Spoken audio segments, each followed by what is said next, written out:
Hi friends, welcome to இமான்சியோ. இந்த வீடியோவில் இன்றைக்கி நம்ம எதை பற்றி பார்க்க போகிறோம்னா வெளிநாடுகளில் ஆடு மாடு கோழியெலாம் எப்படி வளர்க்குறாங்க அப்படின்றது எல்லாருக்குமே ஒரு டவுட்டாக இருக்கும். இந்த வீடியோவில் நான் அதை பற்றி தான் உங்களுக்கு நான் காட்ட போகிறேன். இப்போ தான் என்னோடய வீடியோ ஃபஸ்ட் டைம் பார்க்குறீங்க அப்படின்னா நம்ம சேனல் சப்ஸ்கிரைப் பண்ணி வச்சுக்கோங்க. வாங்க வீடியோக்குள்ளே போகலாம். இப்போ நம்ம எங்கே இருக்கோன்னா தைவான் நாட்டில் சங்குவான்ற ஒரு கிராமத்தில் இருக்க ஒரு ஆட்டு பண்ணைக்கு தான் நம்ம வந்திருக்கோம். இங்கே பாருங்கள், இதுதான் என்ட்ரன்ஸ். இவ்வளோ நுழைஞ்சுனே ஆட்டுக்கு தேவையான புல் சாப்பாடு எல்லாமே வச்சுருக்காங்க. இது 20 NTD. இங்கே யாருமே இருக்க மாட்டாங்க. நம்மளாம் என்ன பண்ணிக்கணும், காயினை அந்த டப்பாவில் போட்டுட்டு நம்ம காட்டுக்கு சாப்பாடு கொடுக்கணும் அப்படின்னா இதிலேருந்து நம்ம எடுத்துகிட்டு போய்க்கலாம். இதே இந்த பாக்ஸ்லேயும் இருக்கும். இந்த பாருங்கள், 20ன்னு போட்டுருக்கோம். இது 20 NTD. இது நம்ம சாப்பாடு எடுத்துகிட்டு போய்க்கலாம். இங்கே பாருங்கள், ஃபஸ்ட்டு வந்தோடனே குழந்தைகளுக்கு விளையாடுற மாதிரி நிறையா ஒரு இது வச்சுருக்காங்க. சின்ன சின்ன குழந்தைகளாக இங்கே விளாண்டுட்டு இருந்தாங்க. இன்றைக்கி வீக்கெண்ட் சனிக்கிழமைனால அவங்க பேரண்ட்ஸோடு எல்லாருமே இதை பார்க்க வந்திருந்தாங்க. இங்கே பாருங்கள், ஆல்மோஸ்ட் இதுதான் தைவான் ஆடு. இது நம்ம ஊர் ஆடு மாதிரி பச்சை புல் நுனி புல்லாக இது மேய்ஞ்சி சாப்பிட்டது கிடையாது. இங்கே பார்த்தீங்கன்னா அந்த இது பார்த்தீங்களா, காஞ்ச புல் வைக்க புல் இந்த மாதிரி தான் கொடுப்பாங்க. இங்கே பாருங்கள், ஆடு இதே மாதிரியா நம்ம ஊர் ஆடு மாதிரி தான் அப்படியே இருந்துச்சு. தைவானீஸ்லாம் ஏதோ புதுசாக பார்க்குற மாதிரி இந்த ஆட்டை பார்த்து ரொம்ப ஹாப்பியாக என்ஜாய் பண்ணிகிட்டு இருந்தாங்க. நம்ம ஊரில் பார்க்கும்போது அங்கிட்டு இங்கிட்டு ஓடிட்டு இருக்கோம். நம்ம இது ஒரு பொருட்டாகவே கண்டுக்க மாட்டோம். ஆனால் நீங்கள் வெளிநாட்டுக்கு வந்துட்டீங்க அப்படின்னா வெளி பிளேஸில் நீங்கள் ஒரு ஆடோ மாடோ எங்கேயுமே பார்க்க முடியாது. இன்கேஸ் வயல்வெளியில் கூட ஆடு மாடு வீட்டில் எங்கேயுமே வளர்க்க மாட்டாங்க. இந்த மாதிரி ஒரு பண்ணையில் பார்த்தா மட்டும்தான் உண்டு. அதுவுமே நம்ம என்ன பண்ணணும், நம்ம வெளியே புல் அந்த மாதிரி எடுத்துகிட்டு கொடுக்க முடியாது. இவங்களே எங்கள் முன்னாடி என்ட்ரன்ஸில் வச்சுருப்பாங்க. அந்த புல்லை தான் நம்ம எடுத்துகிட்டு கொடுக்கணும். இங்கே பாருங்கள், இந்த குழந்தையெல்லாம் புத்தகத்தில் தான் ஆடு பார்த்துருக்கோம். இப்போ ஃபஸ்ட் டைம் நேரில் பார்க்குறனால ரொம்ப ஹாப்பியாக என்ஜாய் பண்ணி இது வந்துட்டுருக்கு. நம்ம ஊர் மாதிரியே ஆட்டு சண்டை நடக்குது பாருங்கள். 2 ஆடும் சண்டை போடுறதுல ஆட்டை யாருமே மிஞ்சிக்க முடியாது. ஆடு அதே மாதிரி தான் இருக்குது. எல்லா ஊர்லேயுமே ஆட்டோட கேரக்டர் ஒன்று தான் இருக்குது. அங்கே ஒரு பெரிய கிடா ஒன்று உட்காந்துருக்கு. இங்கே பாருங்கள், அதோட கொம்பு வேறு லெவலில் இருக்குது. இதை பார்க்கும்போது நம்ம ஒரு கிடா சண்டைலாம் ஞாபகத்துக்கு வருது. தனியாக உட்காந்துருக்கு, என்னன்னு தெரியல. இது வேறு இதுன்னு நினைக்கிறேன், வேறு ரகன்றனால. இங்கே பாருங்கள், மேலேயுமே ஒரு ஸ்டேஜ் போட்டு ஆடு வச்சுருக்காங்க. இங்கே பாருங்கள், சின்ன குழந்தைகள்லாம் கொடுத்துட்ருக்காங்க. அதுவும் சண்டை போட்டு 2 ஆடுமே சண்டை போட்டுட்ருக்கு. கலர் எல்லாமே ஒரே மாதிரி தான் இருக்குது. கொம்பு எல்லாமே ஒரே மாதிரி தான் இருக்குது. இப்போ நீங்கள் வந்தீங்க அப்படின்னா நீங்கள் இங்கே ஒரு பார்க் மாதிரி இருக்குது. நீங்கள் சும்மா வாக்கிங் பண்ணிவிட்டு உங்கள் ஃபேமிலியோட டைம் ஸ்பெண்ட் பண்ணலாம். ஒரு நல்ல கார்டன் அந்த மாதிரி சூப்பராக இருக்குது. அதே மாதிரி மேலேருந்துமே நம்ம ஆடுகளை பார்க்கலாம். இந்த இடத்துல கம்மியான ஆடு தான் இருக்குது. என்னோடய நெக்ஸ்ட் வீடியோவில் நிறைய ஆடுகள் இருக்க இடத்த நான் ஃபோக்கஸ் பண்ணி போடுறேன். இங்கே ஆட்டுப்பால் எல்லாமே கிடைக்கும். மீட்டுமே இங்கே கிடைக்கும்னு நினைக்கிறேன். ஏன்னா மேக்ஸிமம் தைவானில் இந்த ஆட்டுக்கறி கிடைக்கிறது கஷ்டம். ஆனால் இந்த ஏரியாவில் ஆட்டுக்கறி கிடைக்கும். உங்களுக்கு வேணும் அப்படின்னா நீங்கள் சங்குவா பக்கத்தில் இங்கேக்குள்ளே இருக்குது, நீங்கள் வாங்கிக்கலாம். அதே மாதிரி பாருங்கள், மேக்ஸிமம் இந்த இடம் குழந்தைகளுக்கு ரொம்ப பிடிக்கும் அப்படின்னு நான் நினைக்கிறேன். இங்கே பாருங்கள், ஏன்னா நிறைய குழந்தைகள் ரொம்ப லைக் பண்ணி விலங்குகளாக ரொம்ப அட்டாச் பண்ணியிருக்காங்க. நம்ம ஊர் மாதிரி ஈஸியாக விலங்குகளை இவங்க கையில் பிடிச்சிட முடியாது.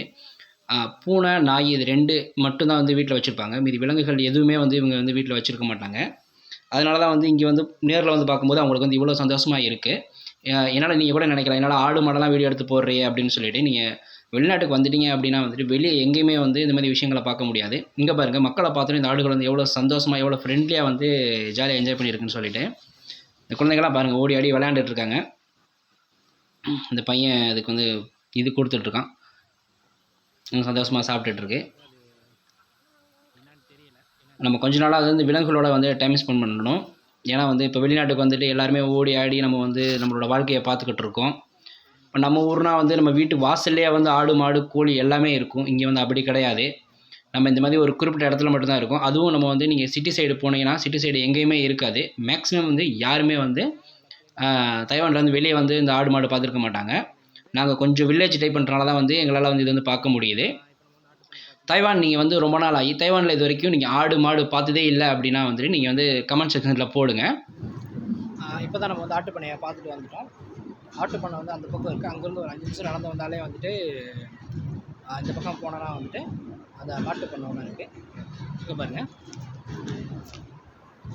இதான் அந்த மாட்டு பண்ணை. நம்ம என்ன பண்ணோம்னா நம்ம பைக்கில் வந்தோம். பைக்கை நிப்பாட்டிட்டு நம்ம ஒரு 100 மீட்டர் நடந்து போனோம். வாங்க உள்ள போய் பார்ப்போம் எப்படி இருக்குன்னு சொல்லிட்டு.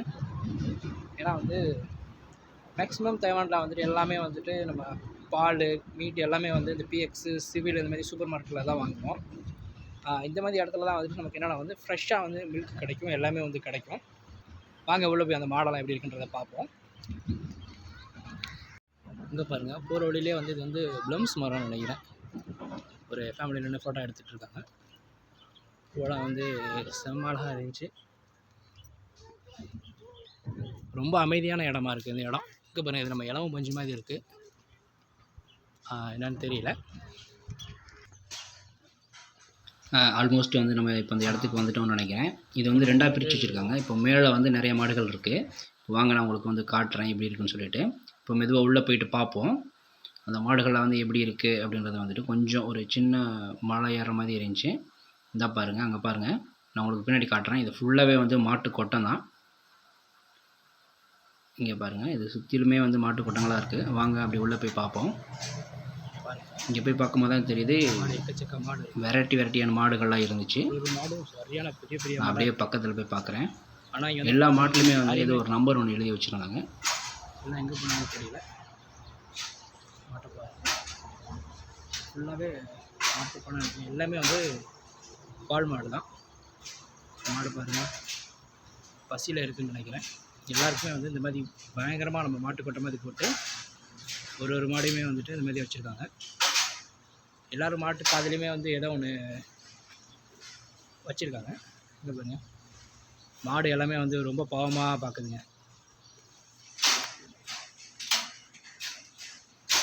இது ஃபுல்லாகவே வந்து பெரிய மாடாக இருக்குது. இதெல்லாம் என்ன மாட்டு பேர் என்னன்னு தெரியல. உங்களுக்கு மாட்டு பேர் தெரிஞ்சு சொல்லுங்கள். ஆனால் ஒரு மாட்டு பேர்லேயும் வந்துட்டு நல்லா பேர் வந்து இது பண்ணி வச்சுருக்காங்க. இதே மாதிரி அந்த பக்கமும் இருக்குது. வாங்க அந்த பக்கம் போய் என்ன இருக்குன்னு பார்ப்போம். ஏன்னா வந்து இது ஃபுல்லாகவே வந்து மாட்டு கொட்டை தாங்க. கொஞ்சம் நான் போன டைம் வந்தப்பயுமே வந்து இந்த மாடு வந்து பயங்கர சேட்டை பண்ணுச்சு. பாருங்க,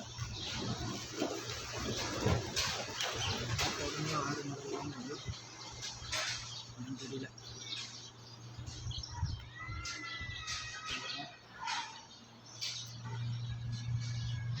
புறாக்கெல்லாம் வந்து பார்த்தோன்னே ஏதோ சாப்பாடு கொடுக்குறோம் அப்படின்ட்டு வந்துச்சு நினைக்கிறேங்க.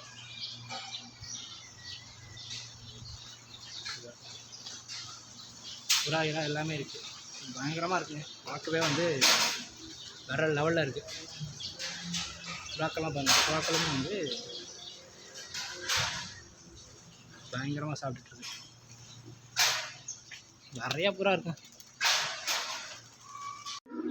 பாருங்க. ஃபுல்லாகவே பயங்கரமாக ஆடுங்க. ஆனால் பயங்கரமாக சாணி வாடை அடிக்குது. அது எல்லாமே இருக்க தானே. ஆனால் வந்து யாருமே காணாங்க, எல்லாம் எங்கே போயிட்டாங்கன்னு தெரியல. யாராவது வந்து மாடு பார்த்துக்கிறதுக்கு யாராவது ஒருத்தராது வந்து இருக்கணும்னா அப்படி யாருமே வந்து இல்லை. சும்மா எம்டியாகவே இருக்குது. ஆனால் மாடு ஒன்று பார்த்தா பெரிய மாடாக இருக்குது. நம்ம என்ன சொல்கிறது, பல்காக மாடு இருக்குது. நம்ம ஊர் மாடெலாம் வந்து இந்த அளவுக்கு இருக்காது. ஆனால் இங்கே பாருங்கள், எல்லா மாடுமே வந்துட்டு நல்லா இதாக இருக்குது. நிற்கும் எல்லாமே வந்து கண்ணுக்குட்டி. அங்கெல்லாம் கண்ணுக்குட்டி இருக்குங்க. இங்கே காட்டுறேன். கண்ணுக்குட்டி எல்லாமே வந்து அந்த பக்கம் இருக்குது. இதுதான் புல்லு. இங்கே பாருங்கள், புல்லாக இருக்கிறதுக்கு எல்லாத்துக்குமே வந்து டிராக்டர் வச்சுருக்காங்க. இது எல்லாமே இங்கே பாருங்கள் புல் கட்டு. மாட்டுக்கு தேவையான புல்லெல்லாம் வந்து பயங்கரமாக கட்டி வச்சுருக்காங்க. அதுக்கு தேவையான டிராக்டரு இது எல்லாமே இங்கே இருக்குங்க. இது வந்து புல் வெட்டுற மிஷின்னு நினைக்கிறேன். மக்கள்லாம் வந்து இதை வந்து ஒருத்தரை வந்து பார்த்துட்டு போயிட்டுருக்காங்க.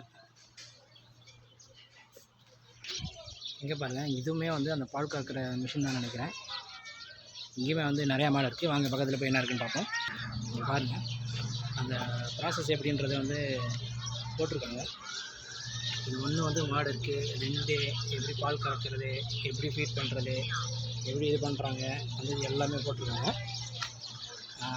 மாடு இருக்குது. அதுக்கப்புறம் என்ன பண்ணுறாங்க வந்து மில்க் வண்டியில் ஏற்றுறாங்க.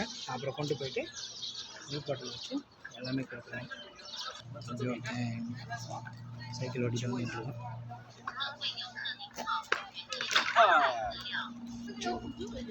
குட்டி பையன் கீழே வந்துட்டாங்க. இங்கே பாருங்கள், இதுவுமே வந்து 100% மில்க்னு போட்டிருக்காங்க. இப்போ நம்ம உள்ளே போகலாம். இங்கே உள்ளே போனாலுமே வந்துட்டு இங்கே பாருங்கள், மாட்டு புல்லெல்லாம் இருக்குது. மாட்டு புல்லை எல்லாமே இருக்குது. நீங்கள் என்ன பண்ணீங்கன்னா மாட்டு புல்லை எடுத்துகிட்டு இங்கே வந்து இது போட்டுக்கணும். இங்கே வந்து யாருமே இருக்க மாட்டாங்க, நம்மளாம் வந்து எடுக்கணும். ஷேரு இந்த மாதிரி நிறைய விஷயங்கள் போட்டிருக்காங்க. நீங்களுமே வந்து உங்கள் ஃபேமிலியோட இங்கே வரணும் அப்படின்னு நினச்சிங்கன்னா வந்துட்டு ஒரு பயங்கரமாக ஒரு ப்ளே கிரவுண்டு மாதிரி இருக்குது.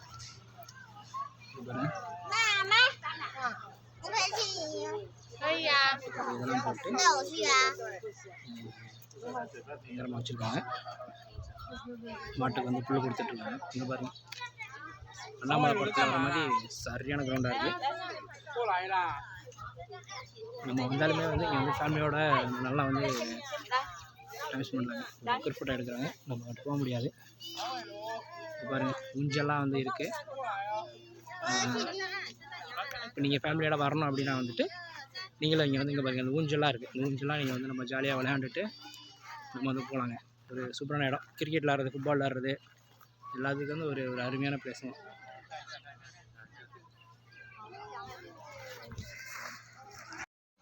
ஹை ஃப்ரெண்ட்ஸ், நம்ம அந்த கவ் ஃபார்ம் ஒன்று பார்த்துட்டு இருந்தோம். அது பார்த்தா அது பக்கத்துலேயே வந்து இன்னொரு கவ் ஃபார்ம் இருந்துச்சு. அதான் சரி இங்கேயும் எப்படி இருக்குது அப்படின்றத பார்த்துட்டு வரலாம் அப்படின்னு வந்துட்டேன். இங்கே பாருங்கள், பக்கம் ஒரு ரெஸ்டாரண்ட் இருக்குது. இங்கே கிடைக்கிற பாலை வச்சு செய்கிற ஐஸ்கிரீம், பால்கோவா எல்லாமே வந்து இங்கே கிடைக்கும். நம்ம போகும்போது அதை வந்து டேஸ்ட் பண்ணி பார்ப்போம். இப்போ வாங்க அந்த மாடெல்லாம் எப்படி இருக்குன்றதை போய் பார்ப்போம். இது கிராமம் அப்படின்றனால வந்துட்டு நம்ம ஒரு 1/2 கிலோமீட்டர் 1 கிலோமீட்டருக்கு ஒரு தாட்டியே வந்துட்டு நிறையா கவ் ஃபார்ம் நிறைய இருந்துச்சு. அதே மாதிரி வந்து பிக் ஃபார்மும் வந்து நிறையா இருக்குது. கோட் ஃபார்மும் வந்து நிறையா இருக்குது. இங்கே பாருங்கள், கொஞ்சம் தூரம் தான் வந்தோடனே இன்னொரு ஃபார்ம் ஒன்று இருந்துச்சு. இங்கே பாருங்கள், இது வந்து இந்த புல் வந்து காசு 20 NDD கொடுத்துட்டு இந்த புல்லை வாங்கிட்டு வந்து நம்ம வந்து இந்த மாதிரி மாட்டுக்கு வந்து புல்லை கொடுத்துட்டு வந்து சந்தோஷப்பட்டுக்கலாம். இந்த ஒரு நம்ம ஊர் குழந்தைகள் தாங்க ரொம்ப லக்கி நம்ம சொல்ல முடியும். ஏன்னா வந்து நம்ம வீட்டிலே வந்து மாடு வளர்த்துருப்போம், அது கூடயே நம்ம வந்து வாழ்ந்துருப்போம். ஆனால் இவங்கெல்லாம் வந்துட்டு இந்த மாதிரி ஒரு மாட்டு பண்ணையில் வந்து அந்த மாடை பார்த்து புல்லை கொடுத்து இதை வந்து சந்தோஷப்பட்டுக்கிறாங்க. ஃபேமிலியாக ஆனால் வந்து இது வந்து மாட்டை பார்க்குறாங்க. நமக்கு தான் வந்து மாடை வந்து ரொம்ப கேர் பண்ணிக்க மாட்டோம். ஆனால் இவங்கெல்லாம் பாருங்கள், இதுக்காக ஒரு டைம் ஸ்பெண்ட் பண்ணி இதை வந்து இங்கே வந்து பார்த்துட்டு அதுக்கப்புறம் போகிறாங்க. இங்கே பாருங்கள், வயசானவர் முதற்கொண்டு இந்த மாட்டுக்கு வந்து புல் கொடுத்துட்ருக்கு. அந்த மாடு வந்து பயங்கர பசியாக இருக்கும் போல், அதனால் அவர்கிட்ட கேட்டு வாங்கிட்டுருக்கு. எல்லாருமே வந்து இதை வீடியோ எடுத்துகிட்டு இது பண்ணிகிட்ருக்காங்க. இங்கே பாருங்கள், பார்ட்டிஷன் பிரித்து தனித்தனி குரூப்பாக வந்து மாடுகளை வச்சுருக்காங்க. நல்லா நீட்டாக இருந்துச்சுங்க. இந்த மாட்டு பண்ணையை பார்க்கும்போது வந்துட்டு இங்கே ரொம்ப வாடை எதுவுமே இல்லை, ரொம்ப நீட்டாக மெயின்டைன் பண்ணிகிட்ருக்காங்க. மாட்டு கலர் எல்லாமே ஆல்மோஸ்ட் நம்ம மாடு மாதிரி தான் இருக்குது. ஆனால் இது வந்து அந்த ஜெர்சி மாடு மாதிரி இருக்குது. ஏன்னா இப்போ நம்ம ஒரு பசு மாடெல்லாம் பார்க்கும்போது அது வேறு மாதிரி இருக்குல்ல, ஆனால் இந்த மாடை பார்க்கும்போது வந்துட்டு இது ரொம்ப பல்காக வேறு மாதிரி இருந்துச்சு. மேபி இதோட ஜீன் எல்லாமே வந்து வேறு மாதிரி இருக்குன்னு நினைக்கிறேன். இங்கே பாருங்கள், அண்ணாமலை படத்தில் வர மாதிரி வந்துட்டு அப்படியே தனித்தனியாக பிரித்து வச்சுருக்காங்க. ஃபுல்லாகவே வந்து ஒரே மாட்டு பணியாக தான் இருந்துச்சு. இங்கே எல்லாமே மிஷின் தாங்க, புல் வெட்டி போடுறது எல்லாமே வந்து இங்கே பாருங்கள், பண்டலாக வந்து புல்லை வெட்டி வச்சுருக்காங்க. ஆனால் இந்த மாடுகளுக்கெலாம் வந்து பச்சை புல், பசும் புல் கிடைக்குமா அப்படின்றது தெரியல. ஏன்னா வந்து காஞ்ச புல்லாக போடுறாங்க, இல்லைனா வந்து எங்கேயோ இருந்து வாங்கிட்டு வந்து அதை ரொம்ப நாள் வச்சுருந்தேன் அப்புறம் கொடுக்குறாங்க. ஃப்ரெஷ்ஷான புல்லெல்லாம் கிடைக்குமா என்னன்னு தெரில. இந்த மாடெல்லாம் என்னை பொறுத்த வரைக்கும் வந்து ஒரு அன்லைக்கு தாங்க. இது வந்து எங்கேயுமே ஃப்ரீயாக வந்து வெளியே சுற்ற முடியாது. இந்த கூண்டுக்குள்ளேயே தான் இது வாழ்க்கை ஃபுல்லாகவே வந்து இங்கே இருக்கணும். இங்கே பாருங்கள், தொட்டு விளாண்டுட்ருக்காரு. அந்த மாடு வந்து அவர் கூட ஜாலியாக விளையாண்டுட்டுருக்கு. கீழே கிடந்து ஒரு புல்லை எடுத்து கொடுக்குறாரு. இங்கே பாருங்கள், இந்த வண்டியில் தான் வந்து இந்த சைடில் வந்து புல்லை கொட்டிட்டு போயிடுவாங்க. அதுக்கப்புறம் அந்த மாடு வந்து அதை வந்து சாப்பிட்டுக்கணும். நம்ம இதுக்கு முன்னாடி உள்ள வீடியோவில் பார்த்தோம் பார்த்தீங்களா, அந்த மாதிரி தான் இருக்கும். இந்த மாதிரி புது வீடியோ நீங்கள் வந்து தைவானை பற்றி தெரிஞ்சுக்கணும் அப்படின்னா வந்து என்னோடய சேனலை வந்து சப்ஸ்கிரைப் பண்ணி வச்சுக்கோங்க. இந்த வீடியோ உங்களுக்கு பிடிச்சிருந்துச்சுன்னா லைக் பண்ணுங்கள், உங்கள் ஃப்ரெண்ட்ஸுக்கு வந்து ஷேர் பண்ணுங்கள். நீங்கள் தைவானில் ரொம்ப நாள் இருந்துட்டு இல்லை வெளிநாட்டில் இருந்துட்டு இது வரைக்கும் வெளியே வந்து ஆடு மாடு நான் பார்த்ததே இல்லை அப்படின்னு அப்படி யாராவது இருந்தீங்க அப்படின்னா வந்து கமெண்ட் செக்ஷனில் சொல்லுங்கள். இது வரைக்கும் நான் ஆடு மாடு பார்த்ததே இல்லைன்னு சொல்லிவிட்டு. இங்கே பாருங்கள், இந்த பக்கமுமே வந்துட்டு நிறைய மாடுகள் இருக்குது. அது மேலேயுமே வந்து நம்பரு எல்லாமே வந்து எழுதி வச்சுருக்காங்க. அவங்க ஒரு ஐடென்டிஃபிகேஷனுக்காக எழுதி வச்சுருப்பாங்கன்னு நினைக்கிறேன். இங்கேருந்து தான் பால் கறந்து இது என்ன பண்ணுறாங்கன்னா ஒரு இதுக்கு அனுப்பிச்சு அங்கே பாட்டிலில் பேக் பண்ணி அதை தான் வந்து நம்ம பிஎக்ஸு சிவிலு 7-Eleven எல்லா இடத்துலையுமே வந்து வாங்குகிறோம். உங்களுக்கு ஃப்ரெஷ்ஷான இதெல்லாம் வேணும் அப்படின்னா வந்துட்டு நீங்கள் வந்து இங்கே வந்து எல்லாமே வாங்கிக்கலாம். இந்த வீடியோ உங்களுக்கு பிடிச்சிருந்துச்சுன்னா என்னோடய சேனலை வந்து சப்ஸ்கிரைப் பண்ணி வச்சுக்கோங்க. இது உங்கள் ஃப்ரெண்ட்ஸ்க்கு வந்து ஷேர் பண்ணுங்கள். நெக்ஸ்ட் வீடியோவில் பார்ப்போம். டாட்டா பாய்.